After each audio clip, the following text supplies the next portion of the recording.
She has had a tummy tuck before. So you can see the scars all the way through here around her belly button, going all the way out through here. That was done many years ago by another surgeon. So we're here today to redo her tummy tuck and address quite a number of concerns.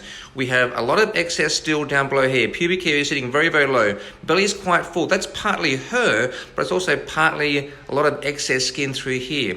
So we need to basically redo a tummy tuck. So that means there's going to be a scar all the way down through here. We need to lift up the pubic area quite a long way, and the scar goes out to here. That scar you can comfortably hide in your underwear, but because there's so much excess of that way, there's going to be a scar coming up and down here. There's going to be a lot of muscle tightening to help flatten the belly as much as we possibly can for a variety of reasons which I'll discuss later on. There's her belly button there from the previous surgeon. She may end up losing her belly button. In the end, we need to do a total reconstruction of her abdominal wall. That is the plan. Let's do it.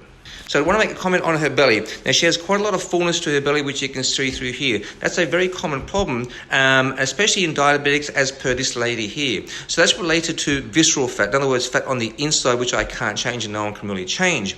But there are other components making her belly fuller than it needs to be, such as the muscle separation and the excess there, which are one of the things or some of the things we're going to address today. So we're certainly going to improve that, but there is a limit to how much we can improve. And also, being a diabetic does pose issues with regards to wound healing. So we have to be careful in how much we push things, because whilst we want to be as tight and as contoured as possible, we don't want to increase the risk or create unnecessary risk of wound healing.